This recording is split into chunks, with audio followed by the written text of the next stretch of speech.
ಓದಿ ಕಲೀರಿ, ವೀಡಿಯೋಸ್ನ ನೋಡಿ ಅದ್ರ ಬಗ್ಗೆ ತಿಳ್ಕೊಂಡು ಅವ್ರು ಹೇಳೋ ಪಾಯಿಂಟ್ಸ್ಗಳನ್ನೆಲ್ಲ ಬರ್ಕೊಂಡು ಲೈಫಲ್ಲಿ ಇಂಪ್ಲಿಮೆಂಟ್ ಮಾಡಿ ಗ್ರೋ ಆಗಿ. ಮತ್ತು ಇನ್ನೊಂದು ವಿಷಯನ ಜ್ಞಾಪನ ಮಾಡ್ತೀನಿ, ಯಾರು ಕೂಡ ನಿಮ್ಮ ಹಾರ್ಡ್ ವರ್ಕ್ನ ನೋಡಿ ಅಪ್ರಿಷಿಯೇಟ್ ಮಾಡಲ್ಲ. ಎಲ್ಲರೂ ಕೂಡ ರಿಸಲ್ಟ್ ಮಾತ್ರ ನೋಡ್ತಾರೆ. ನಾನು ಇಷ್ಟು ಕಷ್ಟಪಟ್ಟೆ, ಅಷ್ಟು ಕಷ್ಟಪಟ್ಟೆ, ಇಷ್ಟು ಬೇಗ ಇದಂತಿದ್ದೆ, ಇಷ್ಟು ಬೇಗ ಇದಂತಿದ್ದೆ ಅಂತ ಹೇಳ್ಬೋದು. ಆದರೆ ನೀವು ಸಕ್ಸಸ್ ಆದಮೇಲೆ ಹೇಳೋದಕ್ಕೂ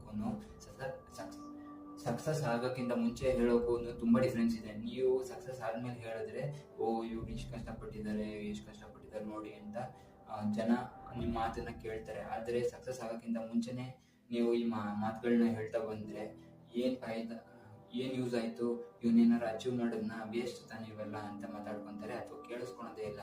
ಸೊ ಯಾರಿಗೂ ನಾನು ಇದು ಮಾಡ್ತಿದ್ದೀನಿ, ಅದು ಮಾಡ್ತಿದ್ದೀನಿ, ಹಂಗಿದ್ದೀನಿ, ಹಿಂಗಿದ್ದೀನಿ, ನಾನು ಇದು ಸ್ಟಾರ್ಟ್ ಮಾಡಬೇಕು ಅಂತ ಇದ್ದೀನಿ ಅಂತ ಹೇಳಬೇಡಿ. ಅನ್ಲೆಸ್ ಅವರಿಂದ ಹೆಲ್ಪ್ ಬೇಕಾಗಿದ್ರೆ ಮಾತ್ರ ಹೇಳಿ, ಇಲ್ಲಾಂದರೆ ಹೇಳಕ್ಕೆ ಹೋಗ್ಬೇಡಿ. ಯಾಕಂದರೆ ನೀವು ಹೇಳ್ತಾ